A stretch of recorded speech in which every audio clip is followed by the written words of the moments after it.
This is a story time about the time my dog got attacked.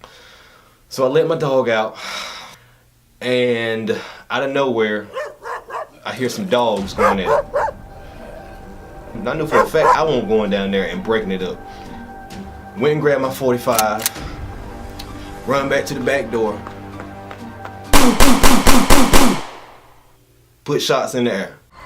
If y'all don't want to bury that dog, y'all better keep that motherfucker out of my yard. What's up, YouTube? And you made it back to the Nick and Tay Network. As you can see, no Nick right now. No Nick. We don't need Nick for this video. I'm bringing y'all an exclusive story time. First one ever. Haven't ever did a story time, but something happened to me and I put it on my Snapchat feed and everybody loved it. They were like, yo, I wish you could have put that on the channel. I wish I wish that video would have been on YouTube, blah, blah, blah, blah. So me and the guys at work, I had already told them what happened because it made me late to work. So we had already discussed at work. It was like, Tay, you got to do a story time and throw it on the channel. So here we go.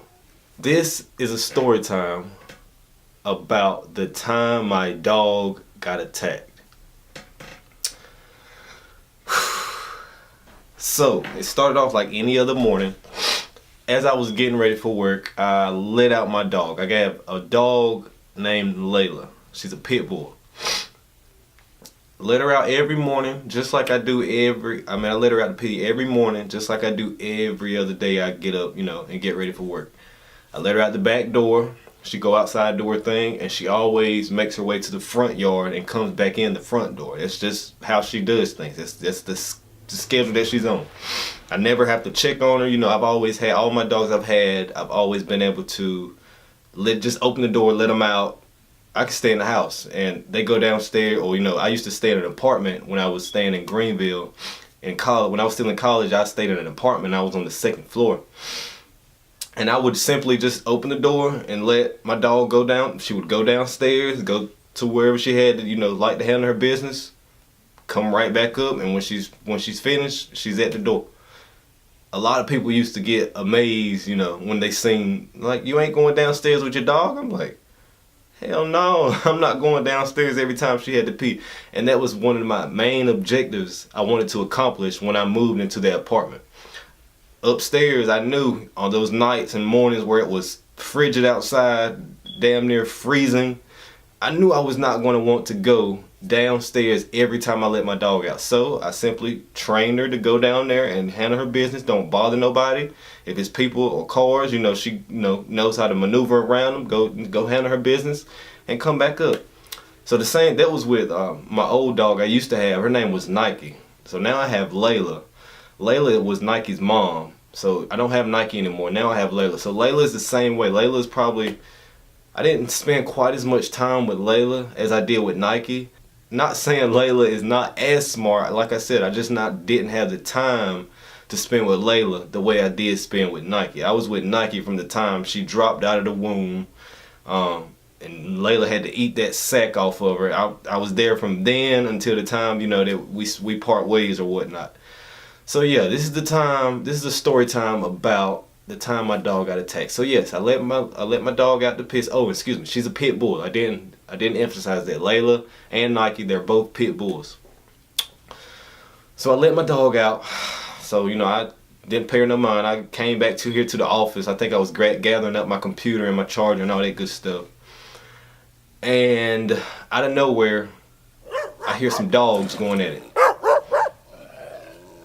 Then immediately ran to the back door to see what was going on, and unfortunately my back light is out, so I can't, nothing I could see nothing. I could just hear them.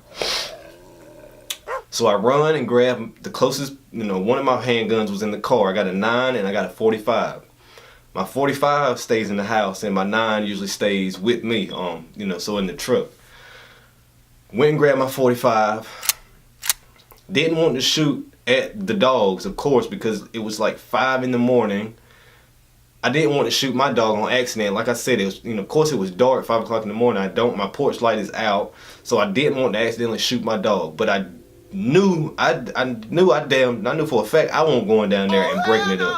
I didn't even know who dog it was at the time. So I went and grabbed my gun, run back to the back door, put shots in the air. And of course that scared both of them. They quit, and the other dog ran off. Okay, so I finally, got my dog back inside, and I immediately assumed it was my neighbor's dog. Okay, and I only assumed that because he's got like 3 or 4 pits that stay outside, and I've already had a problem with one of his dogs breaking loose one day and coming over in my yard. This was when I still had Nike, and the dog attacked Nike, and then luckily he had drugged the chain over there with him. I didn't have to shoot that day. I simply just took the chain and pulled the dog until I separated him from Nike. Thank God he didn't come at me after I pulled the chain, because I would have had to completely take and swing that chain around in a circle to keep that dog from me. I would have had to take the dog airborne and go in a circle and just toss the dog. But luckily when I separated him, he ran off. So I finally got Layla inside that morning. So I went and told Nicole, I was like, boo, just had an altercation out back with some dog, and I told her I thought it was my neighbor's dog. His name's Dupree. So I was gonna text him. I was like, nah, fuck that. I'm about to call him. I was a little hot because this, like I said, I thought it was his dog, and this was gonna be the second time that one of his dogs has come in my yard and attacked my dogs. So I called him. And I kind of felt bad for calling him because it was so early. I know he won't up that early, but like I said, I was hot. I really didn't care. I called him and I was like, hey man, one of your dogs is loose, just attacked my dog in the backyard, blah, blah, blah, blah. And I told him, I was like, do you got a white colored dog or a light colored dog? Because I could see that, even though it was pitch black, I could tell when they separated, I seen a light colored dog run off. So I was like, do you got a light colored dog? He was like, yeah. I was like, all right, boom, he loose. He was like, all right, I'll go tie him up or whatnot. So I thought that was the end of, the story. I thought I was going to carry on with my morning like any other morning, but that wasn't his dog. He called me back like 2 minutes later. He was like, yo, Tay, all my dogs locked up. I said, all right, cool, appreciate it.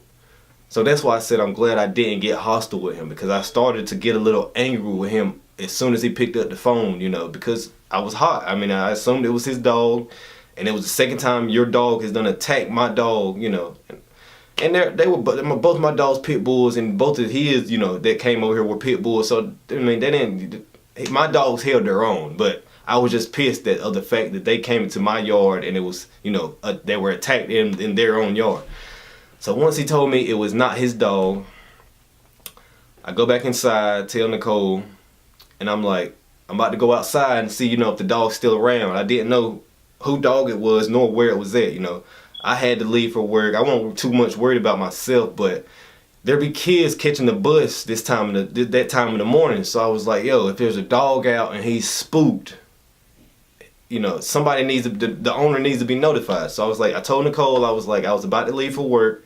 I was like, I'm gonna run, go outside and see if I can see the dog. If I see whose dog it is, I'll try to, let them know that their dog is out and they need to come tie him up, because his kids out. We can't.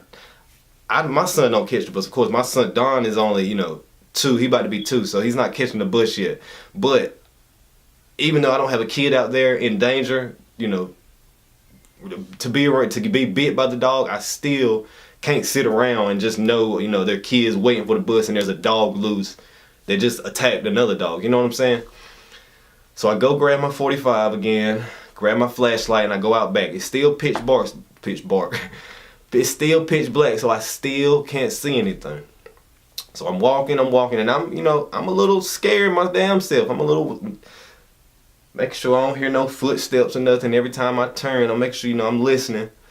So I didn't see nothing in the backyard, and that's where the altercation went down. So I just made my way to the front of the house.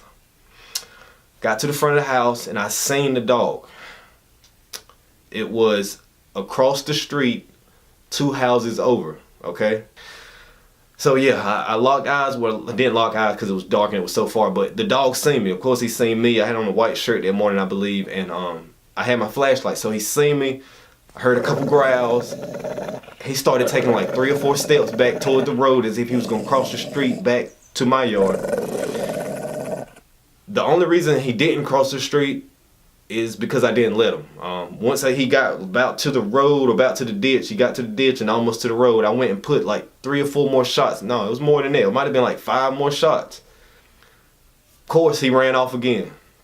All right, so by now I'm really upset. Okay, your dog's not only loose, your dog's loose. He came in my yard, attacked my dog, and then he was about to come try to attack me. So now I'm really a little pressed. Okay, go back in the house, tell Nicole what just happened, and I was like, I'm about to go over there and just let them know your dog's out. I had to fire some shots in the air in case you heard some. Please tie your dog up and keep him tied up. All right.